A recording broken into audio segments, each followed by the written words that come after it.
We have an economy that really, the whole thing is a bubble. We got to let the air out of this bubble, but nobody wants to do that. In fact, anytime the air starts coming out on its own, they try to blow it back in. That's what Trump is going to try to do, right? Your choice is to keep doing that to avoid the day of reckoning, or actually deal with the problems, but then deal with the day of reckoning.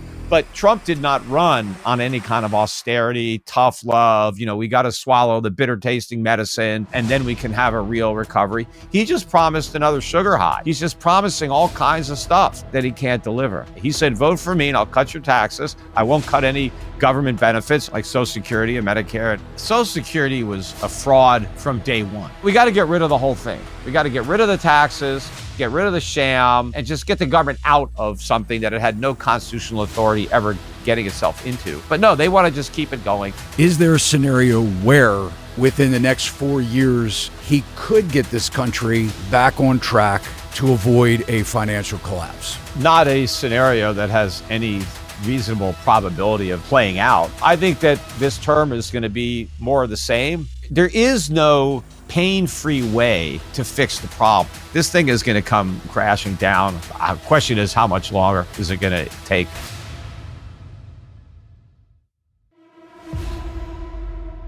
Peter, welcome back to our show. Thanks, Todd, for having me on again. Hope you're doing well. Well, you're one of my favorite go-to people to assess the current U.S. economy and the financial markets, including the housing market. And we've spoken many times about the U.S. Heading in the wrong direction and the potential for a major collapse. Yeah. And Peter, the last time we spoke, it was prior to the presidential election. A lot has gone on. And so today I'm hoping that we can discuss maybe some scenarios where the U.S. could experience a new awakening. Maybe we could see a country getting back to a system of free enterprise and prosperity. And that maybe once again, we could create some healthy competition amongst corporations, resulting in lower prices for better made products and healthier food. Creating, I know one of the things Trump has talked about is creating new onshore jobs that provides opportunities for financial prosperity within the lower and the middle class Americans. And I know I've heard some of your podcasts recently, and you're not exactly as optimistic as I would like to think, about the next 4 years or maybe ever until we see some kind of a collapse. But I'd like to just ask you, were you surprised that Trump won? No, I wasn't surprised. I had been predicting it for a long time. And the reason that he won is because I said the economy was bad. And the media's reports of this booming economy, the Fed, Wall Street, trying to get people to believe that we had a strong economy, that Bidenomics was working. I knew that wouldn't resonate with the people who are actually living in the economy. And so Trump tapped into that vein the same way he did in 2016 when he ran, when it was the same dynamic, when you had, the Biden administration, the Obama administration, they were trying to pretend that the economy was good then, and they were trying to get us to, install Hillary Clinton to continue the great economy under Obama. And I knew that was also a fiction, and Trump spoke to that and pointed out the fake government statistics and how it didn't really tell the truth. And, America wasn't strong, and he would make it strong. He would make it great. He would drain the swamp, and he would do all this stuff. And it was basically the same campaign again, only I think it may have worked a little better this time, given how much worse things had gotten since he left office. But I think Trump takes credit for a great economy that he claims to have presided over, which did not exist. I think that, the economy got worse during the 4 years of Trump. It just got even worse more during the 4 years of Harris. But a lot of that was started in the final year of Trump with all the mistakes that he made with COVID. But even before COVID, he was running up government spending. The deficits rose about 12.5% during his first 3 years. The government spending rose 12.5%. Deficits rose 50%. And then, of course, it blew off the charts with COVID. But I think that this term is going to be more of the same. The deficits, I think, are going to increase even more, even though they're much larger. He's inheriting a annual deficit over 2 trillion, as opposed to the 650 billion he inherited in 2016.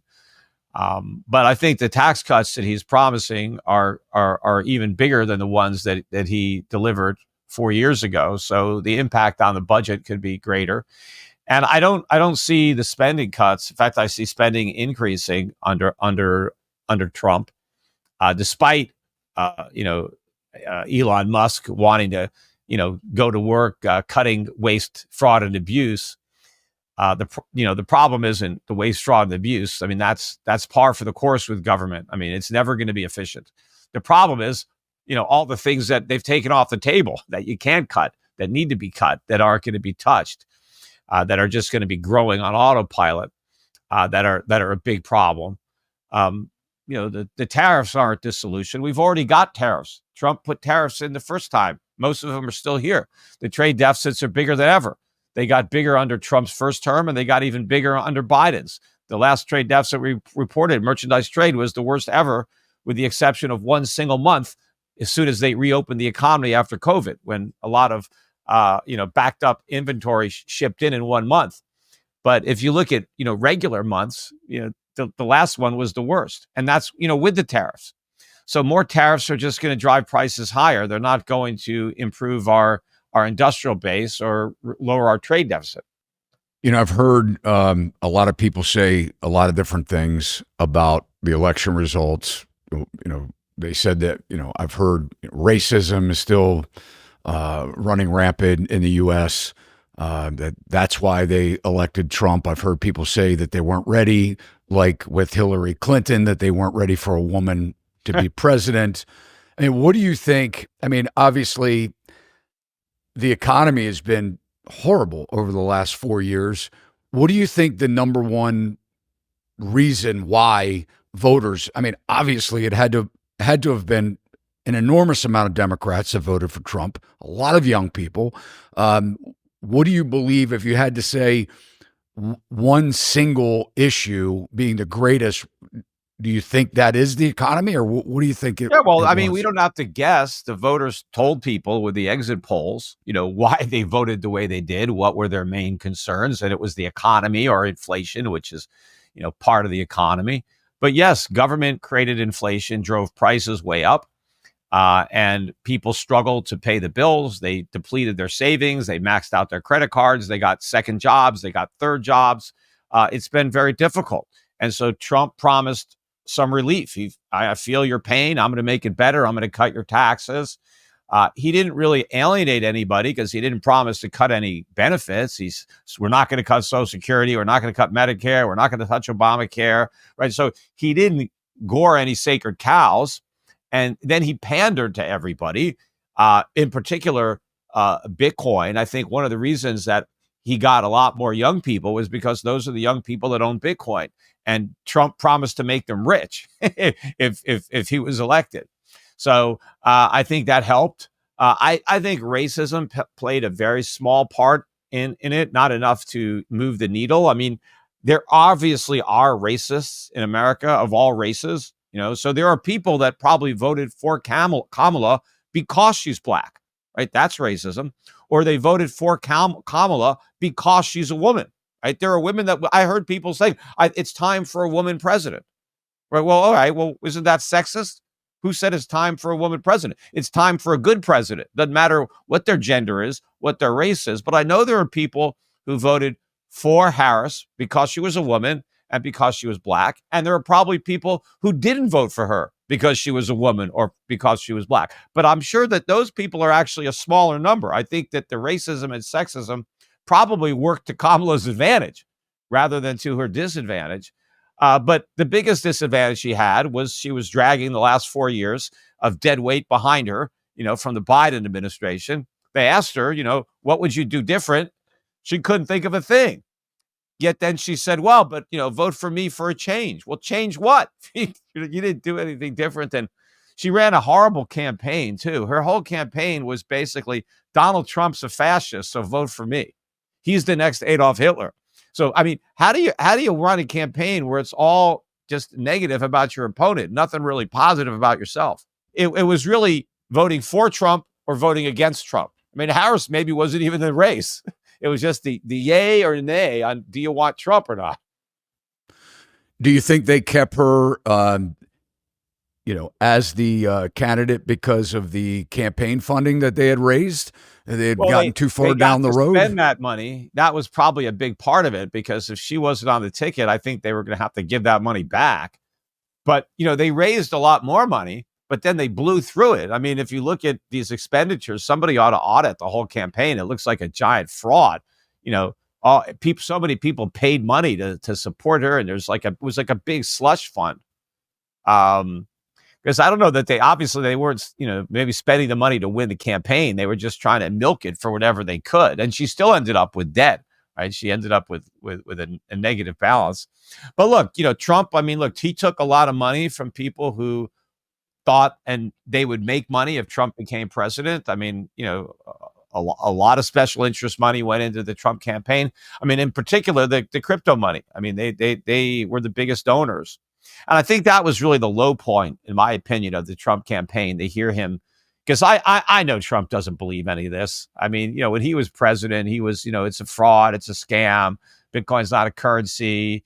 It has no value. It gets its value from thin air. And he had nothing but negative things to say about it until he wanted to get their votes and their campaign donations. And then he completely flip-flopped, and Bitcoin is great. I want to make America the Bitcoin capital of the world. We should make all the Bitcoin here. We should have a Bitcoin reserve. I mean, that was exactly what the Bitcoin community wanted to hear.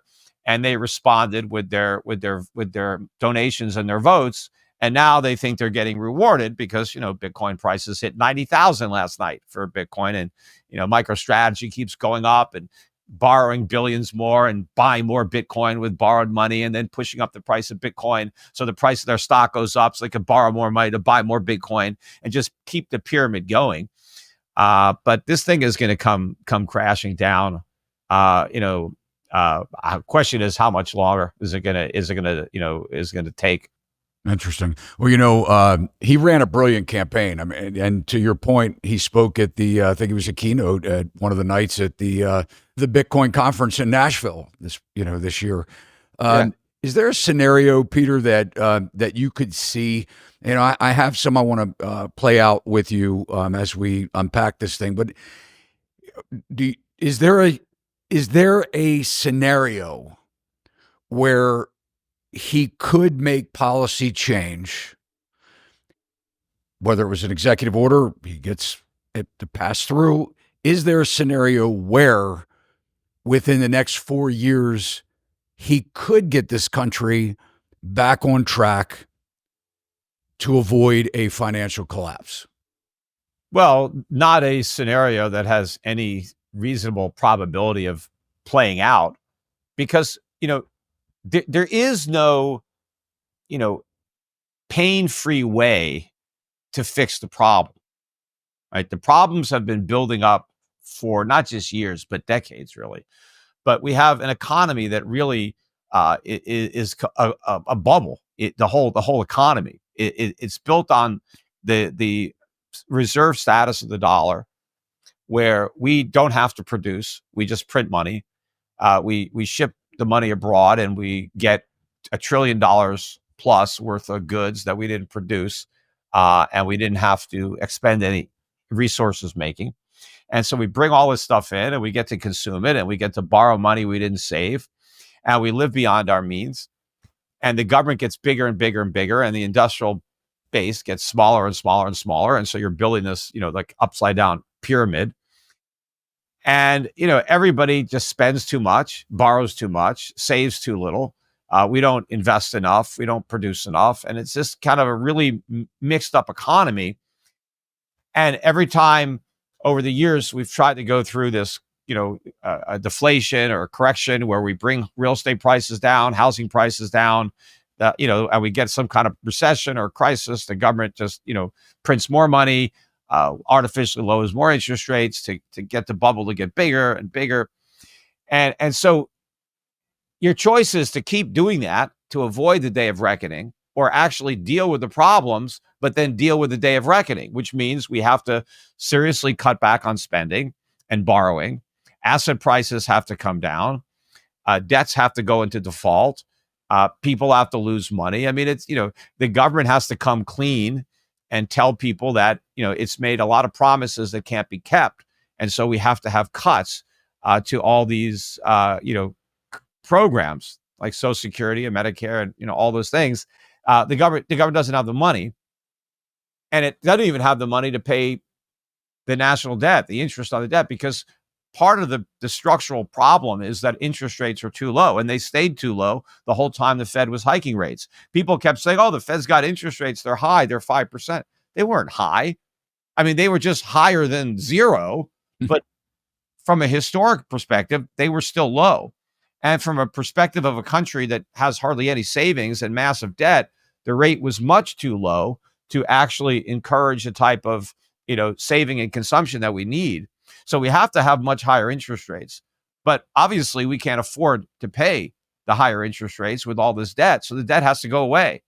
And so that means defaults. That means losses. So to fix the problem is going to be difficult. And, I don't know how many, is it months? Is it years, where we have to suck it up and take a big reduction in the standard of living in order to, prepare a real economy for lasting economic growth.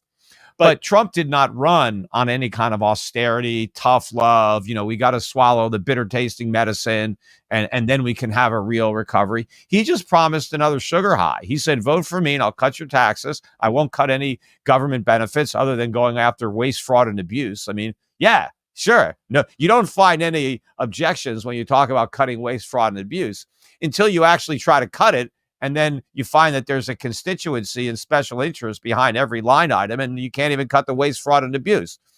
But and then Trump promised you're going to get higher wages. I'm going to protect U.S. workers with tariffs, so you can get higher wages. I'm going to get rid of inflation. He talked about I'm going to put price controls on credit card interest rates. All kinds of trial balloons. No taxes on tips, no taxes for overtime, no taxes for Social Security benefits, no taxes for veterans, no taxes for policemen, no taxes for firefighters. So these people are going to vote for him. He's just promising all kinds of stuff that he can't deliver. But so I don't just see that him changing on a dime and repudiating all of that and saying, you know what, I took another look and it's going to be harder than I thought. You're going to have to suck it up for a while. It's not going to be an instant boom like I promised. There's a lot of darkness in this tunnel before we get to the light.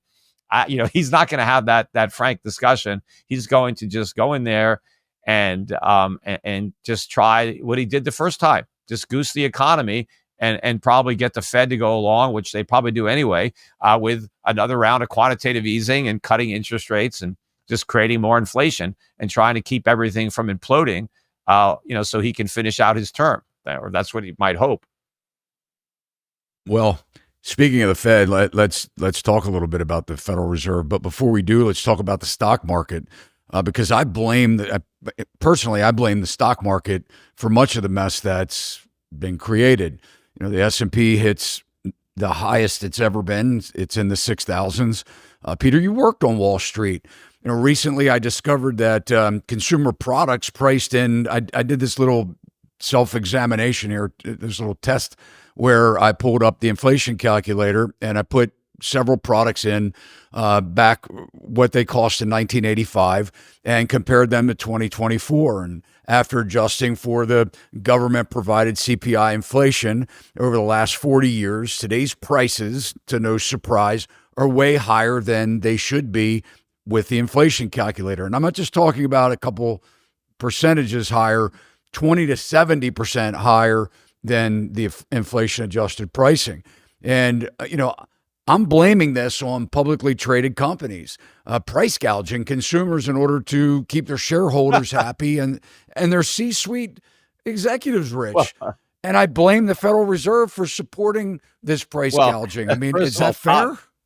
Todd, first of all, the reason that prices have risen so much faster than the official inflation rate is because the official inflation rate is wrong. The prices are up a lot more than the CPI. I haven't done an experiment like this in a while, but I remember, and I have a video. I put it up on YouTube, but I did it in 2013, I think, or something like that.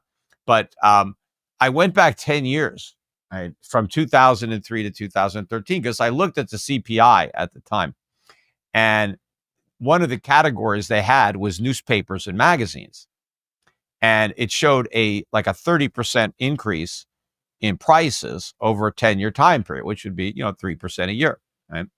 And so I wanted to just check for myself to see what the actual increase was, to see how close it was to the 30% that the government reported. So I just went on the internet and I found like 20 newspapers and magazines, the big ones: New York Times, Washington Post, Time, Newsweek, the big magazines and newspapers that are well circulated. And I just looked at the pictures on the internet of the covers so I could see what the prices were, right? And I just wrote them all down. And then I got the same newspapers and magazines at that time and looked at the prices then, that day, 10 years later. And I just compared to see if they were 30% higher. Well, they were like 130% higher. So the actual price of newspapers and magazines went up by 130%, which would be maybe 9% a year. But according to the government, the price only rose 30% or 3% a year. So it was three. Actually, it's more like four times as much, 120 to 30. But how does that happen, right? How do you take these huge price increases, put them into the CPI, and when it spits them out, three-quarters of the price gains are evaporate, right?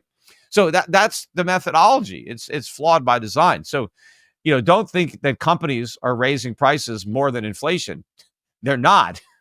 They're probably cutting prices. They probably they're probably not even keeping pace with inflation. They're probably because just some efficiencies that are being buried beneath the mountain of inflation. But there's no price gouging. It's actually the opposite.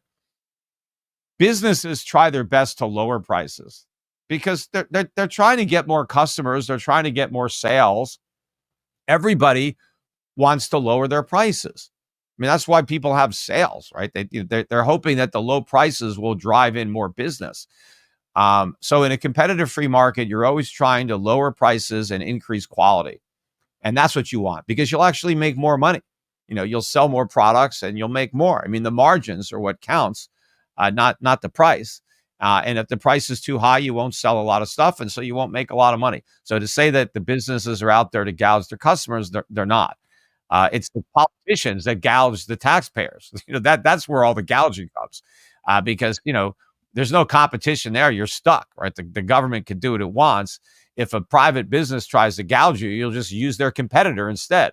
So they can't get away with it, but the government can get away with it because they have no competitors. They have the power of the state. They have a gun and they can put you in jail. Well, Peter, Walmart they have product lines that are made specifically for Walmart so that they can price it less, right? I mean, you know that. I mean, the products, I have personally seen a decline in product quality. I mean, things don't last the way that they used to. You have to buy them 2 and 3 times.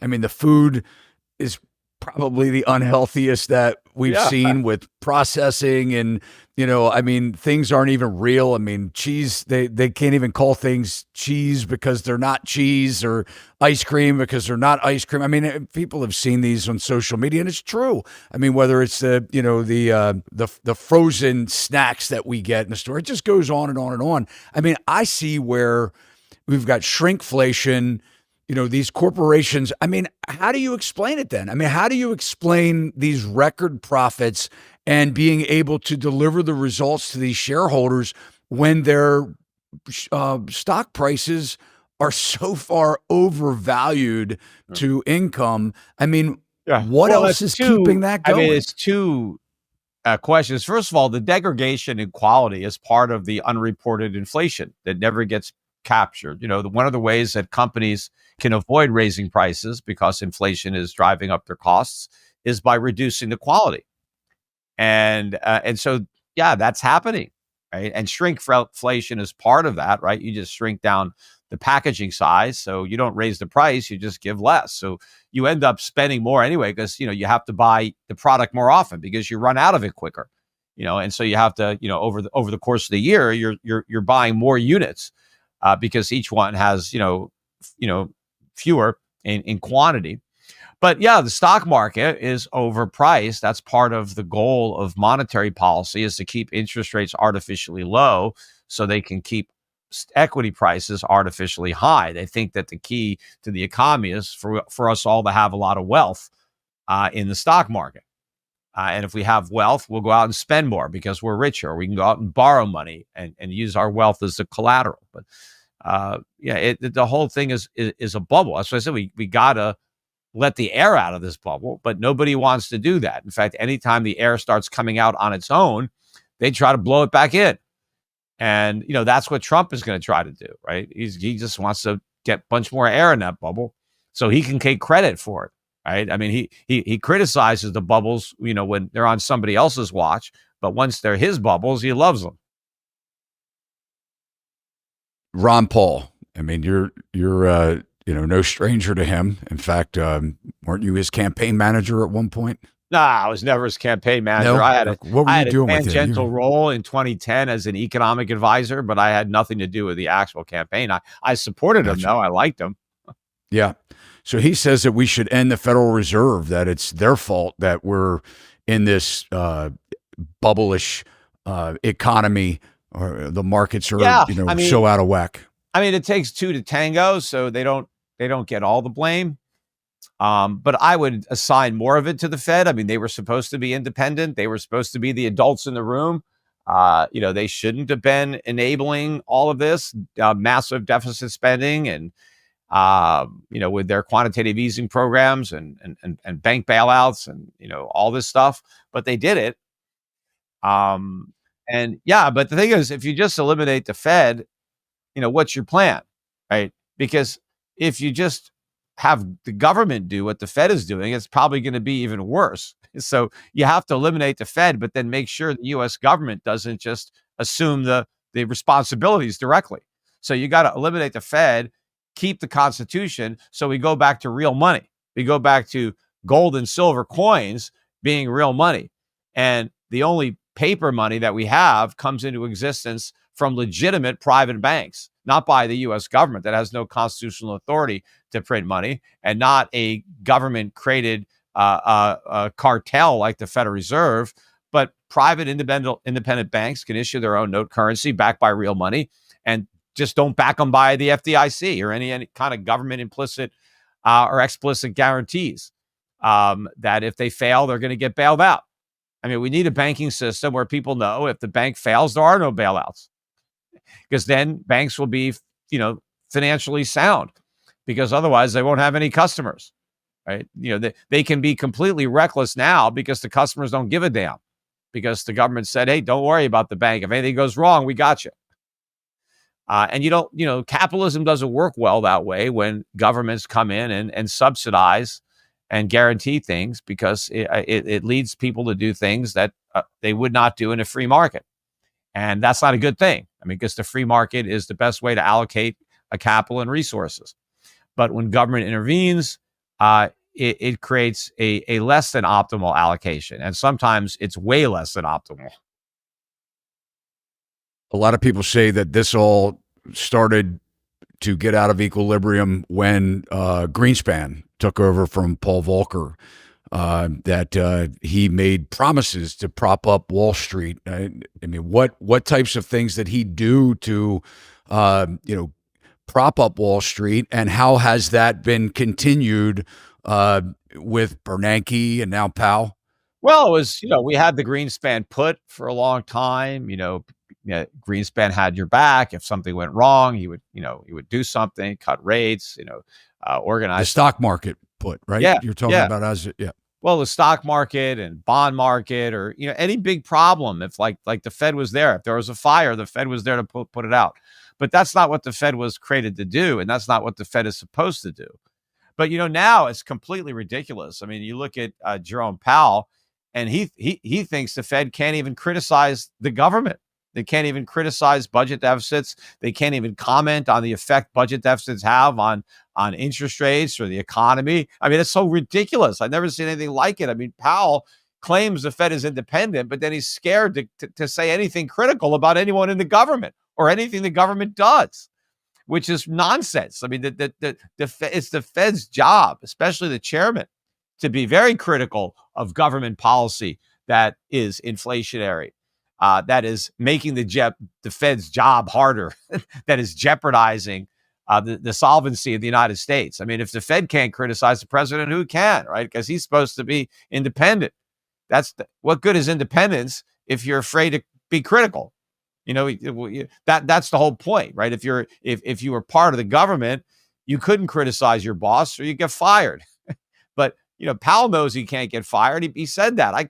Trump can't fire me. Okay, then criticize him. Or Biden can't fire me. Congress can't fire me. So go ahead and if they're doing something bad, then speak up. That's what you're supposed to do. What kind of action would it take to end the Fed? Well, I guess it would take an act of Congress, right? Congress created the Fed. But again, what people don't understand, because people still understood the Constitution in 1913 when the Fed was created. They don't understand it now.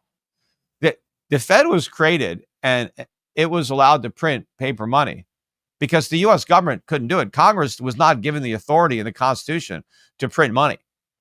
And so that's why they didn't print money. They did it briefly during the Second World War, during the Civil War, but they claimed it as an emergency wartime power. They didn't claim it as a normal power given to them in the monetary section of Article 1, Section 8. They said, no, this is a wartime emergency. And so the court said, okay, yeah, it was a war, so you could do it, right? But you can't do it in peacetime. But even the notes that the government issued, the paper money, was real money. It was backed by gold. You could get your gold when you wanted it. It was, an IOU for gold.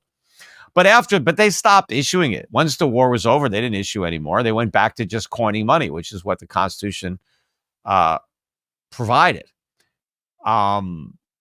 So if we got rid of the Fed, I mean, constitutionally, the government can't do what the Fed does. They don't have the authority. Now, some people say, well, they can coin money. Yes, they can coin money. That's not the same as printing money. The states can't coin money and they can't print money because the Constitution, if you understand how it works, it's made up of powers that are denied to the states and granted to the federal government. So the states can do whatever they want unless the Constitution says they can't. The government, the federal government, can only do what the Constitution specifically says it can do. And if it's not there, if it doesn't say they can do it, that they can't do it. So they only gave Congress the power to coin money, and they prohibited the states from coining money or printing money. So nobody could print money, and only the U.S. government can coin money. But now what can they coin? Because the U.S. government, Congress, was not given the authority to make anything legal tender. The states were prohibited from making anything other than gold or silver legal tender. So what is the U.S. government going to coin? Gold and silver, because anything other than that can't be legal tender. So, and that's the monetary system we were on for a long time. And that technically is the system we should go back to if we got rid of the Fed. What are the chances of that? Pretty much none. It's not even... Yeah. But it seems like that because will correct a lot of it. If we go back to an honest monetary system, then we can't have these huge deficits. The government can't survive with honest money. Interesting. Let's talk about immigration, the deportation of illegal immigrants. Trump has said that he will stop illegal immigration and deport the illegals within the United States. I think he said that he would start with the ones that were the biggest threat or that were criminals. You think this would be good or bad for the American people? Well, I mean, to the extent that he can deport the criminals, I mean, yeah, that would be good. That would be good if we can deport, the legal criminals too, right? I mean, all the criminals are bad, but most of the illegals are not criminals, other than the fact that they're here illegally, right? So that's a crime in and of itself. But they're not violent criminals, right? They're not out there robbing us or murdering us. I mean, there's some, but that's not the majority. I think most of the jobs that were created during the Biden administration actually went to illegal immigrants because those were the ones that would take the jobs. A lot of legal Americans didn't want them, and so the illegals took these jobs. And so to the extent that these workers are exported or deported, that's a problem for America. So it's not just a panacea. Yes, there are some illegals here that are a drain on the economy. Either they're committing crimes or they're just, getting welfare and other forms of benefits. Yeah, we would be better off without those individuals. On the other hand, there are illegals here who work, every day, who do hard jobs under adverse conditions and don't get paid very much, right? They do a lot of jobs that need to be done that Americans would just assume not do. They'd rather collect welfare than do these jobs. And so we need people doing those jobs. And if they get deported, then what? Who's going to do them? What's it going to cost? So there's a lot of negatives to just mass deportations because we end up deporting a lot of people that were actually helping out and pitching in, and in many cases doing more than a lot of legal Americans who are doing nothing. Right? If you're an illegal and you're here, but you're out there working every day, you're doing a lot more than people who are just collecting welfare who have, are legal American citizens. A lot of illegals work in agriculture. How much more would food, people are complaining about high food prices. Well, imagine how much higher they would be if we had to pay Americans to work in those fields. And, a lot of mothers who have jobs because their husbands can't afford to support them, they have illegals that take care of their kids. Well, because they can't afford to pay the legals, they're too expensive. But if you take away the child care, how are the mothers with kids going to go to work? So there's a lot of stuff that's going on in illegals and the underground economy that we would be better off without. So just go and say, hey, we're going to get rid of all the illegals. It's probably going to do more harm than good. I mean, sure, if you could just kick out the bad guys, the criminals, and the welfare recipients, yes. If you could somehow only do that, but I don't know how it's going to be that way. I spoke with someone that was in law enforcement years ago, and when ICE was actually arresting illegals and incarcerating them, and this person told me how much money was actually being generated from the federal government to these states where they were housing them and getting them ready to deport. I mean, it won't be cheap in itself doing something like that. I mean, this is a big expense. Yeah, just the whole act of doing it. And of course, since the government is doing it, it's going to cost a lot more money than it would do if, somehow the private sector was doing that. But they're very inefficient. But yeah, you're taking illegals that might have been self-sufficient and they didn't need any government housing. They didn't even need any government food. And now you're rounding them up and you're putting them in a facility where the government has to take care of them. And so, I mean, it's just more money that we have to spend that we don't have, that we have to borrow or have to print. So all this is just more inflation. So if people were upset because inflation was so high and they voted for Trump, inflation is going to be even higher. Not that it wouldn't have been higher under Harris, but the things that Trump wants to do will make the inflation problem worse. Let's talk about reducing regulations, because I think this was a big thing, during the campaign, was bringing Elon Musk into the picture. Trump says that he seeks to reduce the role of federal bureaucrats and regulations across the economic sectors. Are you a fan, number one, first, for doing that? I mean, do you think, I know I have heard you say, and I want to talk about the top three, the Social Security and Medicare and certainly the DOD and the interest on our debt. I mean, I think they're a massive part of our, problems here as far as the fiscal policy and debt is concerned. But what do you think about Trump coming in and doing some deregulation to these economic sectors and bringing someone like an Elon Musk to go through the different departments of the government and squash waste and fire people that aren't performing their jobs. Do you think this will have any kind of meaningful impact? Uh, Impact, maybe. Meaningful, I doubt it. I mean, I agree with Elon Musk, and I appreciate the sentiment that we need to really cut the size of government. But I just don't see the Congress that we have going along with it.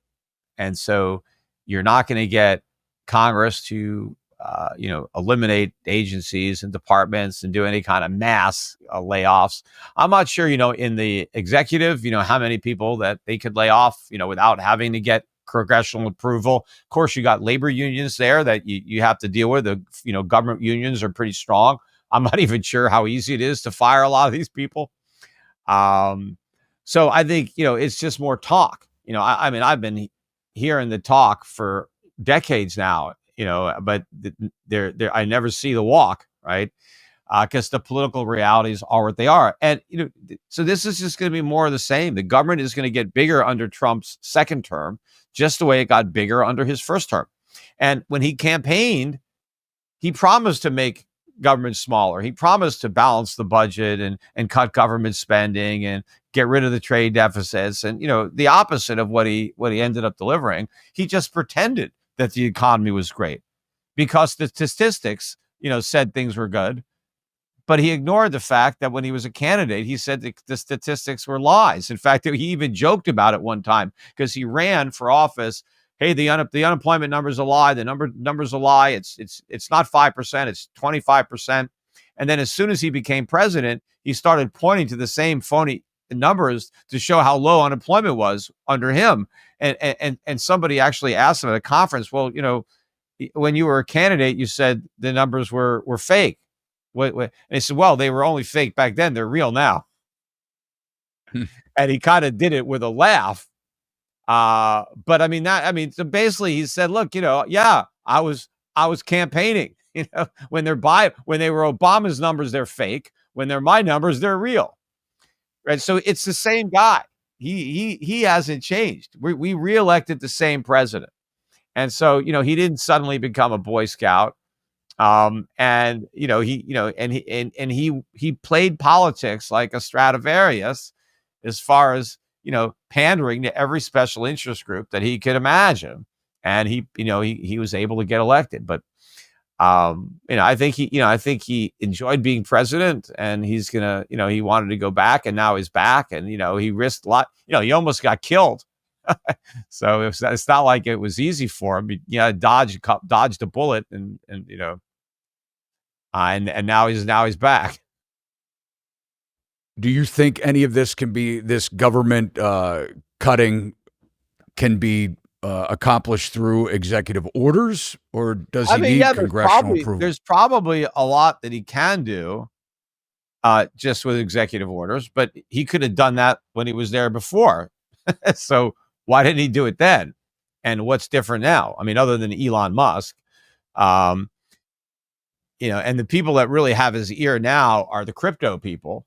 But ironically, right? I mean, the whole basis for Bitcoin was the U.S. government is in trouble, right? The deficits are unsustainable. We're going to have massive inflation. You need to have Bitcoin as a hedge. It's just better than gold. It's digital gold. So now all the people who were trying to come up with a way to succeed based on America's failure and the failure of the dollar, now they're all, Trump is like, I love the dollar. The dollar's great.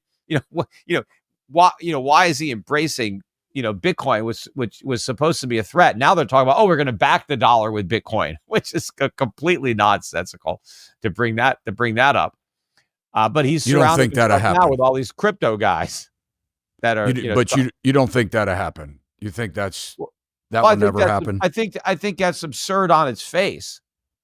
That you would back the dollar with Bitcoin. I mean, because the dollar is supposed to be an alternative. Hey, don't buy dollars, buy Bitcoin. The Bitcoin was a competitor. You're admitting that your currency is no good if you have to back it by Bitcoin.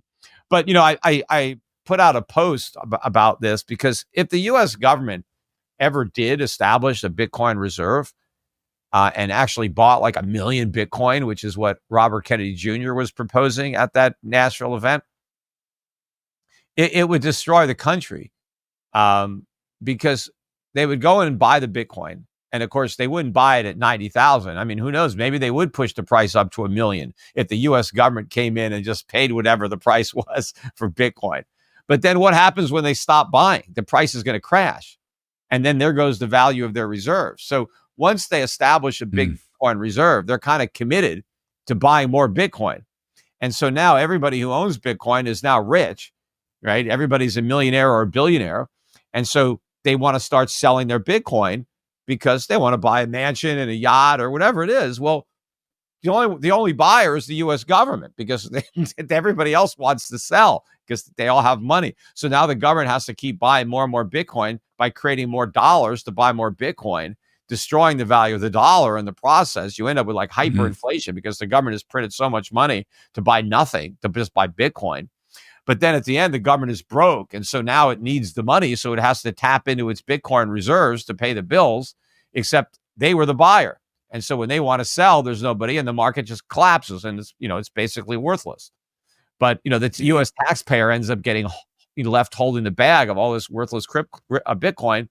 But not only do we destroy Bitcoin, we end up destroying the dollar too, because we printed so many dollars to buy the Bitcoin. You make a great point there. I would like to hear someone argue with what you just said. I mean, that's, it makes perfectly good sense. I mean, there's no actual use for it. So we just would be stockpiling it. Everybody would be selling us their Bitcoin. Yeah. Yippee. Like you said, we'd have hyperinflation. The dollar wouldn't be worth anything, and the government would own all the Bitcoin.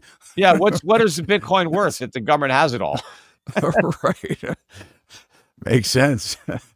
Talk about fracking and fossil fuels. I know one of the things that Trump has said is, frack. I mean, that's, we're going to up our oil production here in the U.S. To drop cost on goods sold and utility bills, lower the utility bills and create better paying jobs through that. Are you a fan of fracking and upping the fossil fuel production here in the U.S.? Well, I mean, yeah, obviously, as a consumer of energy, I prefer the prices to be lower, right? And so I want the market to develop the resources to the greatest extent that we can, in an environmentally responsible way, which I think would happen in a free market. But the reality is, we have a pretty vibrant oil and gas industry right now in the United States. Yes, I guess it could be even bigger, but oil is cheap. I mean, oil's not the problem, right? Oil, if you look at a barrel of oil, it's under $70 a barrel. Remember, the peak for oil was 140 in 2008. So, I mean, think about the price of everything relative to 2008, and then think about oil being less than half of that price, right? So we're getting a break on oil. Oil prices are not the problem. In fact, in terms of gold, oil's really never been cheaper. So oil is one of the few things that hasn't really gone up. Everything else has. Now, one of the reasons that when you go to the gas station, you're paying more for gas, that's not because of the oil. It's because of a lot of the other prices on top of the oil, right? The taxes, number one, and then other mandates that are required to treat it. And then, the various, the gas station has to pay tax, property taxes, labor, there's a lot of other costs that are driving up gas prices at the pump. And just having cheaper oil doesn't solve any of those problems. But my point is that oil is cheap right now, and it's not going to stay cheap. And so if inflation was a problem when oil was cheap, imagine how much bigger the problem is going to be when it's expensive again, because it will be. You think they've been artificially suppressing the price of oil? Or, I mean, do you think it's just because of the supply issue? Well, we certainly did. Remember, Biden dumped more than half of the strategic petroleum reserve on the market. That was to suppress the price. We never had a shortage of oil. So why did we tap into that reserve? What was the emergency? The emergency was the midterm elections, and they wanted to get some more Democrats in. But I think more recently, I was under the impression that Biden Biden administration leaned on Saudi Arabia to increase production ahead of the election.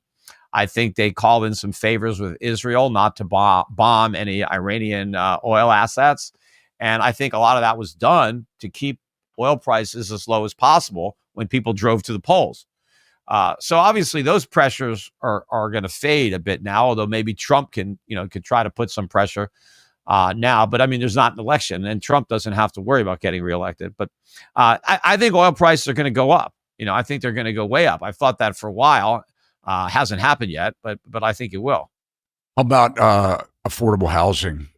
One of the things that he said, I remember when we had Dr. Carson was the secretary of HUD, and I spoke with him at an event when he was secretary of HUD, and we spoke about all the red tape, and me being a builder and in construction for 35 years. It's a real problem. I mean, yeah. Well, housing is unaffordable for two reasons. One, Americans are broke, so it's hard to afford a house when you're broke, right? You don't have the down payment, you can't afford the monthly payments, so there's that. But then there's also the high cost of buying a house because houses are very expensive. They were driven up to high prices by artificially low interest rates, but now the cost of building is higher, raw material prices are higher, labor costs are higher. So everything about it. But even if you buy a home, just maintaining it, your insurance is so much more expensive than it used to be. Your utilities, your property taxes, your maintenance bills. So it's expensive. Housing prices have to come down.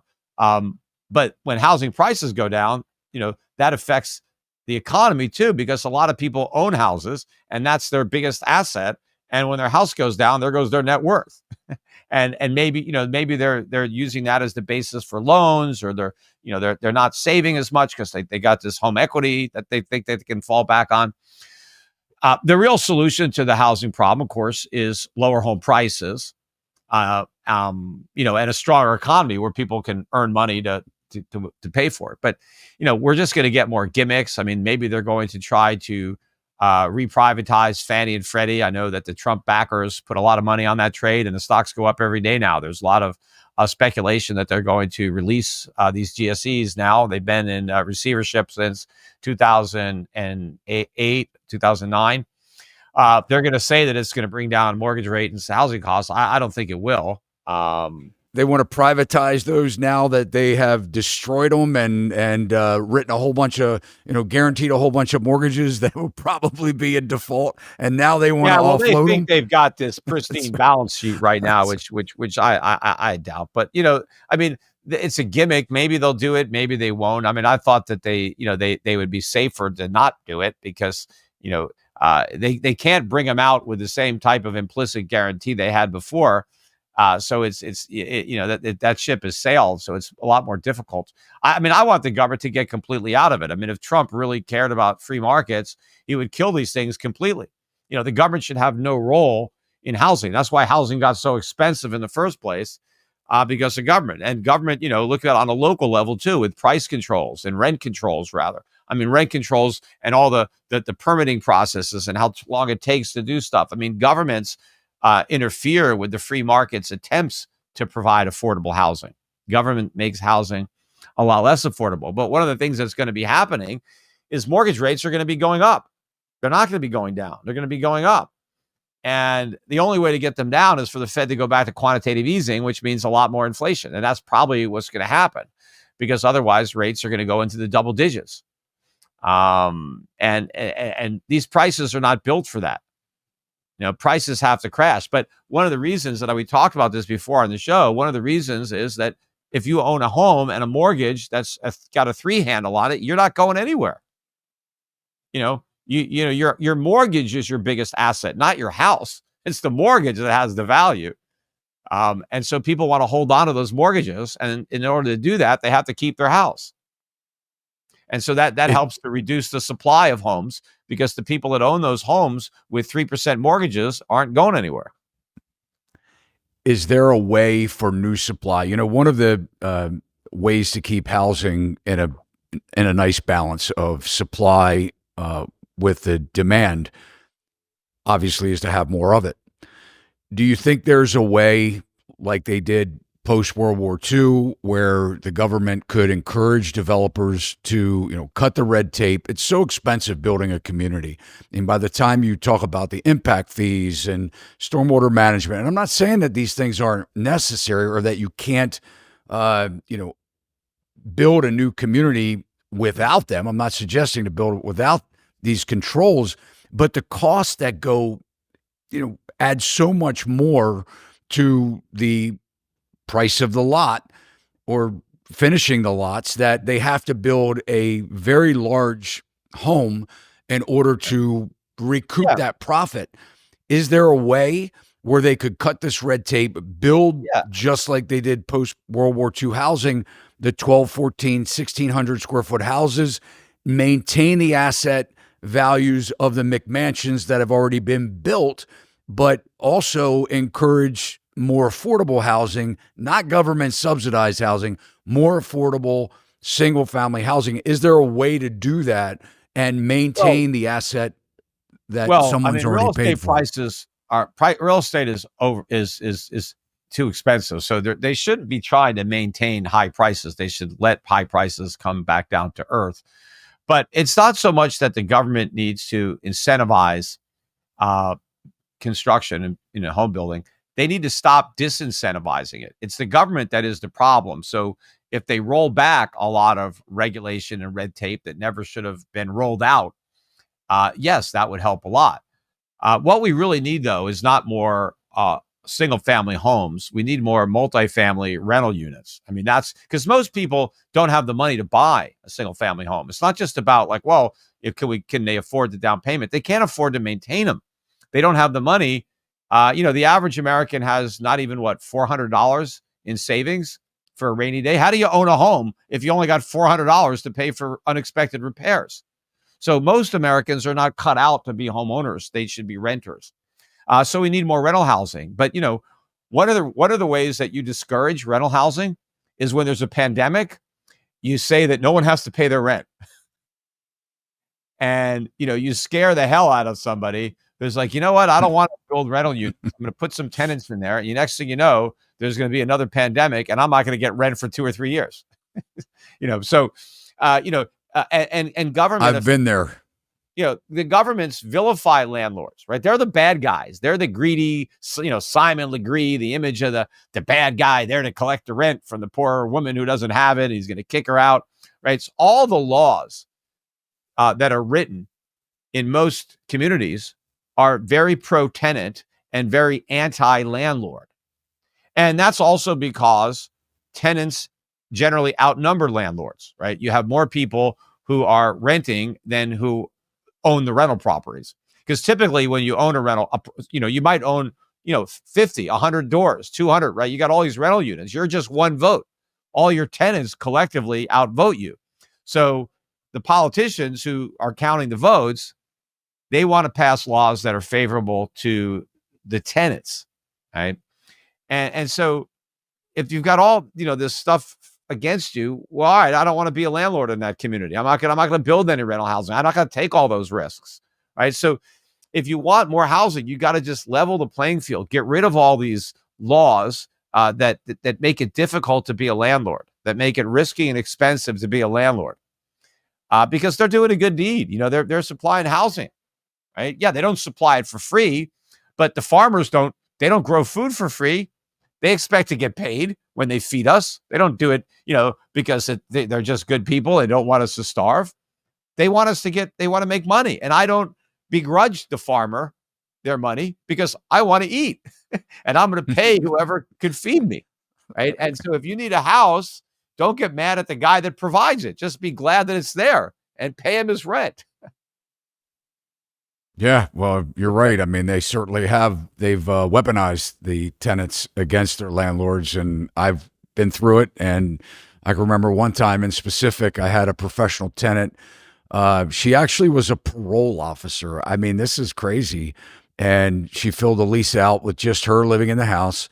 And she paid me the first month's rent and a security deposit. It took me 7 months to get her out of the house after she moved her destructive boyfriend, in with her and her adult kid.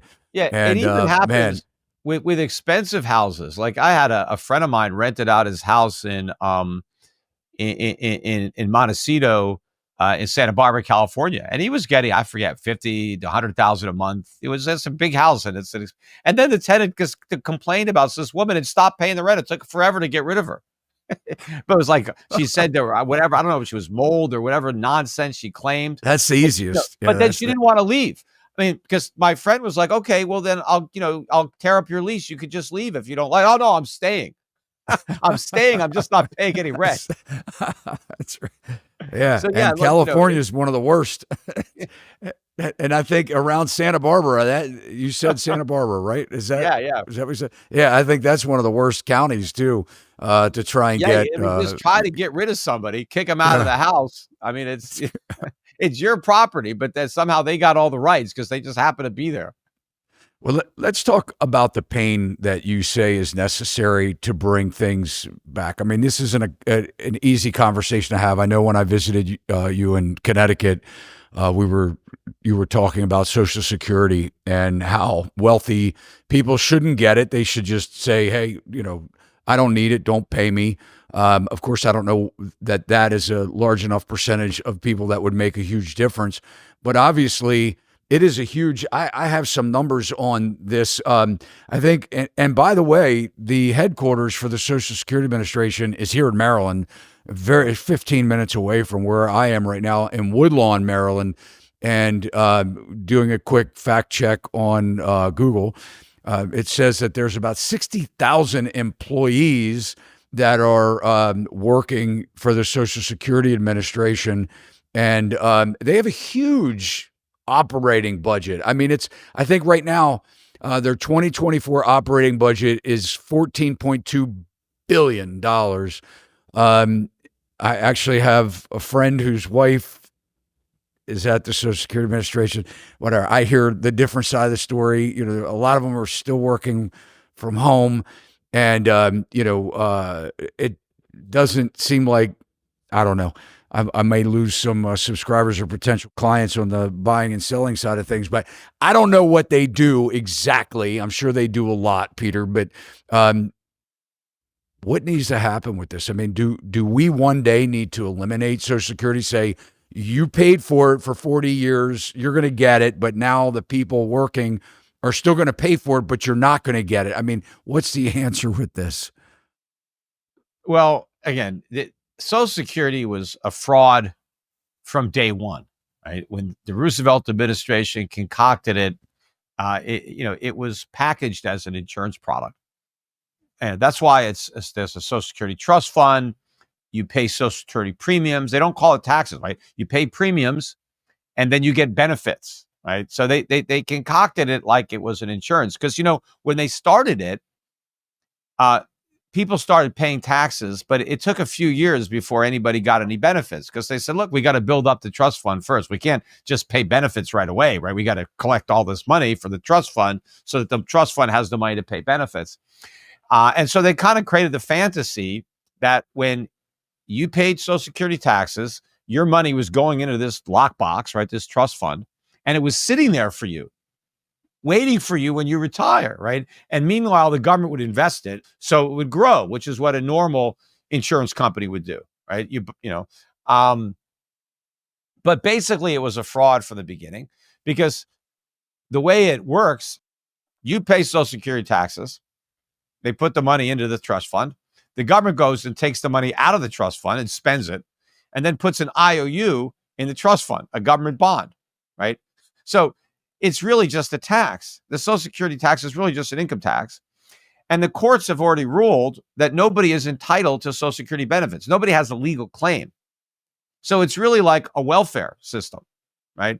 It's somewhat based on what you put in, but it's just, all the money comes from the same pot as welfare, Now it worked really well, like all Ponzi schemes do early on, because, people were paying in and not that many people were collecting. And, the first person who ever got Social Security was a woman named Ima Fuller, I think her name was. She lived to be like 99. So she just made out like a bandit. She put in like, I don't know, $100 and collected like 20,000. I forget. I mean, she made a killing, right? Because she was like one of the first people in.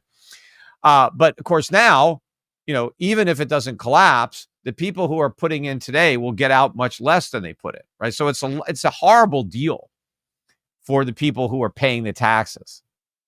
The baby boom, my generation, is still a pretty good deal, assuming that we get everything, right, relative to what we paid. But the generations behind the baby boom are going to get screwed. But there's so many bad things about Social Security that the best thing to do is just get rid of it, right? I mean, the whole idea was that we were too stupid to save for our old age, right? People were too irresponsible and dumb to save, so the government should do it for us. And that's why they originally exempted people who were self-employed. The logic was, if you're smart enough to run your own business and employ yourself, well, then you don't need the government's help for your savings, right? So, but of course, now the self-employed pay the most, right? We got paid double, pay 15%. But we got to get rid of the whole thing. We got to get rid of the taxes, get rid of the sham, and just get the government out of something that it had no constitutional authority ever getting itself into. But now you have a problem on your hands because you have all these people who pay these taxes. And if they didn't have these taxes, maybe they would have taken that money and saved it for their retirement. But because the government took it from them under the pretense that they were going to get it back when they retired, they didn't save for themselves. And now they're screwed. So, you got this problem and you got to figure out how to solve it. I mean, my solution to Social Security would be to take care of the people who really need it, whether you're buying them an annuity that will pay out, or you're doing something to take care of the people that really need it. But you got to phase it out, and you got to let people know now that, hey, save for your retirement because there's nothing coming, right? There's no Social Security anymore. But most people who get Social Security have other resources. They're not broke. They have other assets. Maybe they own a house that's fully paid for. Sell it. I mean, I don't want to be heartless, but why are you taxing young people who don't even have a home, who can't even afford a home because they're paying such high taxes? Why are you taking money from them so you don't have to sell your home? It's not fair. And a lot of times what happens is people who are on Social Security, they die, and now their kids inherit that. But what about the poor kids who don't have parents to leave them money, right?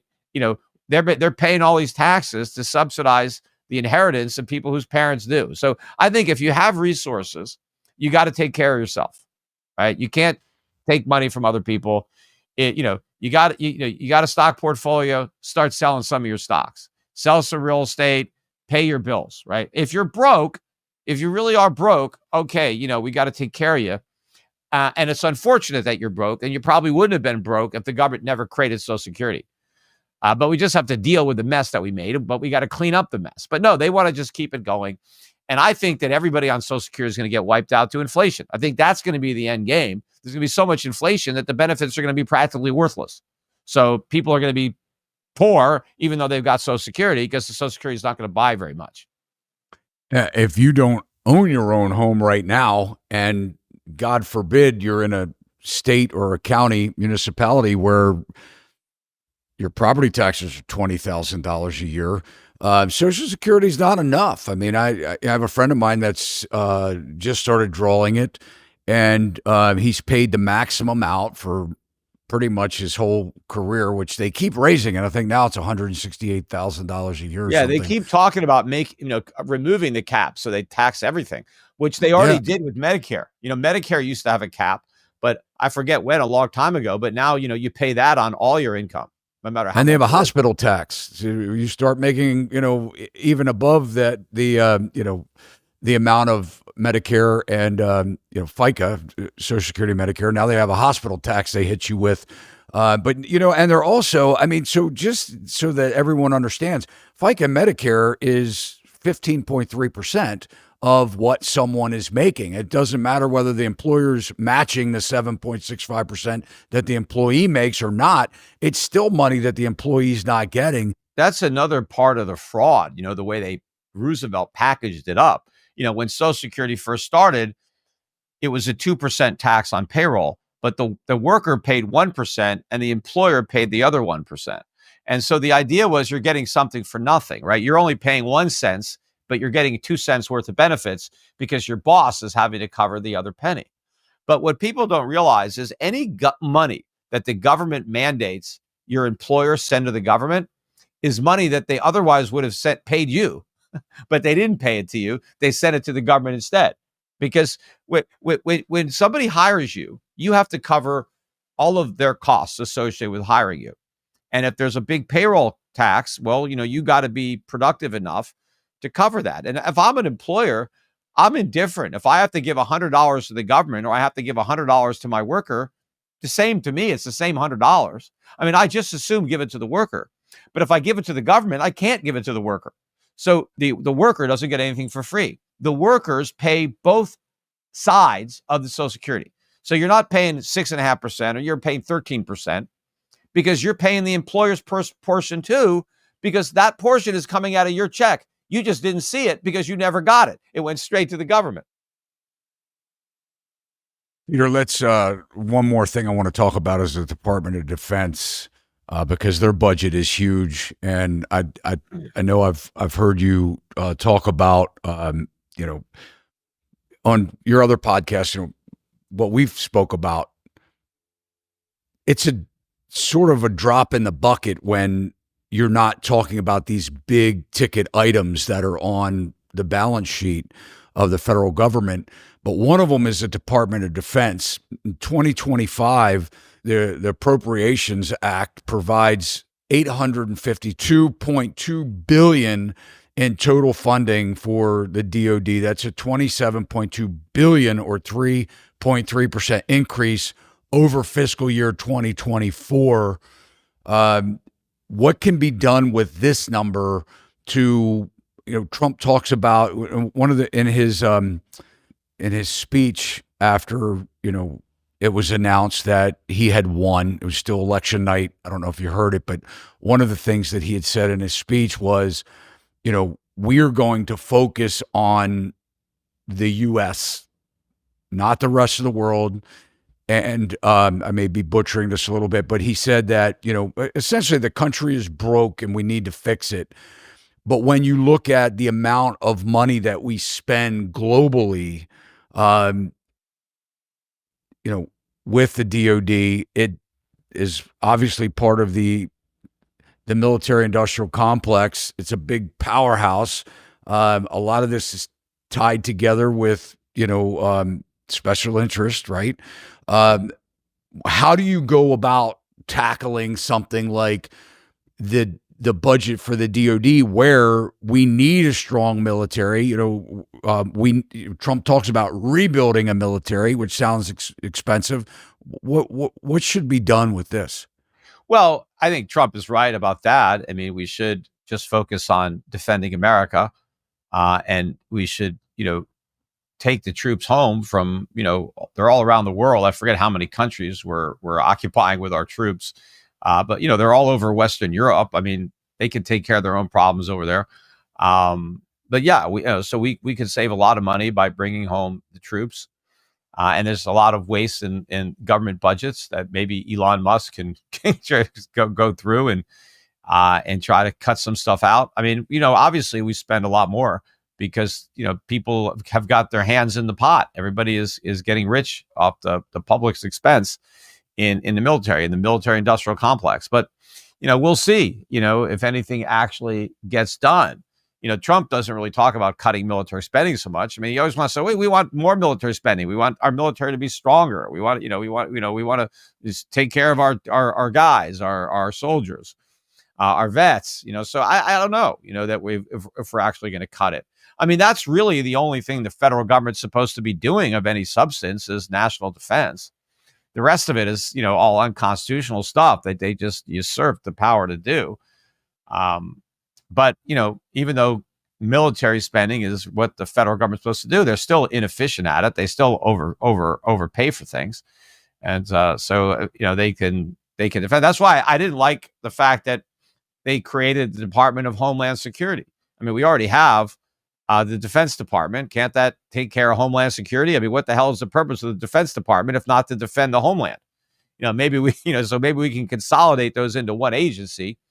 And I would put the Space Force back in the Air Force. As far as I'm concerned, it's we're going up in the air. there's no line as to, where air stops, I guess, and space begins. I think the Air Force can cover the Space Force. I mean, the whole idea is to consolidate, right? And so you don't have a lot of duplication of effort. So we went in the wrong direction when we established the Space Force. We want to eliminate agencies and departments. We don't want to create new ones. That would include a Department of Government Efficiency, right? That would be like an oxymoron to have that department. Yeah. How's a Trump presidency affect gold? Well, so far it's affected it pretty poorly. I mean, gold's gone down quite a bit since Trump was elected. He's not even president yet. But I think his actual presidency is going to be good for gold because I think it's going to be a very inflationary 4 years. And, right now the markets kind of think inflation is going to be higher, but they think that's bad for gold because I think it means the Fed's going to be tighter. I think it means the Fed's going to be looser because it's going to be the loose Fed that's helping to create the inflation.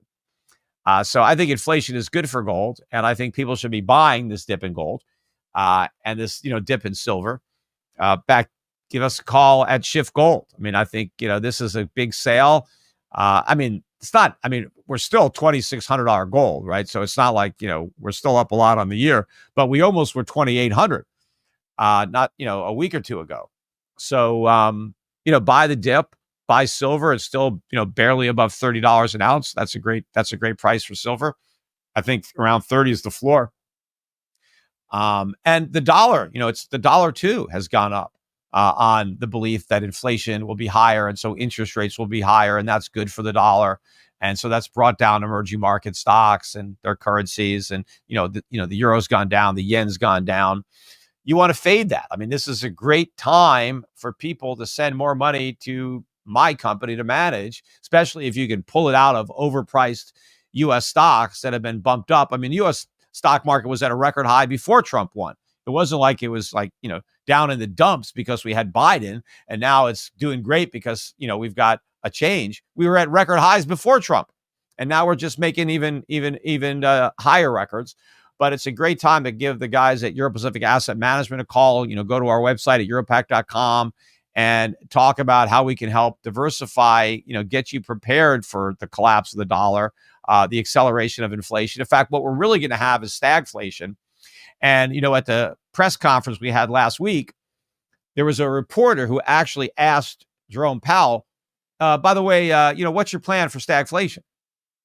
And he almost looked like he saw a ghost. He just stood like silent for a few seconds.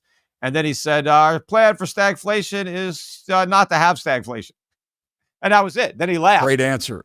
Yeah, because they have no plan, right? Because there's nothing they can do. That's exactly what we're going to have. I've got a stagflation plan. I've had it for a long time. So you want to put my stagflation plan in action, you want to go to Euro Pacific Asset Management and talk to my guys about how we can help diversify your portfolio and protect you from stagflation. Yep. And we'll have all the links in the show notes below. So I encourage you to do that. Reach out to Peter Schiff and follow him on social media too. You go live a lot, man. I tell you what, you have a lot of energy. Man, I do my podcast. I do my podcast live. So yeah. On video. Yeah. Live on video. Yeah. A lot of great information. I certainly appreciate your commitment to keeping people informed, Peter, and thanks so much for being a friend and to our channel and coming on and educating our audience. I thank you so much. Oh, thanks a lot, Todd, for having me on, and always happy to come back. All right, we'll talk to you soon. Bye-bye. Hey guys, thanks for watching. If you haven't already subscribed to our channel, please consider doing so now. Hit that alert bell and you'll know every time we upload content just like this. And if you enjoyed the video, you can let Peter and I both know by hitting that thumbs up button. That actually will help to share this video through the algorithm with more people. And I love reading your comments and questions, so please feel free, take a minute, drop them below. And one of the biggest compliments that you can give me here at Sachs Realty as your host of our podcast is to share this video and our channel with your family and friends. Together, we'll build the most amazing online community where I try and bring you the latest information on what's going on with the U.S. economy and the housing market. See you next time. Sachs Realty, Maryland broker number 607720, office number 443-318-4514, equal housing opportunity.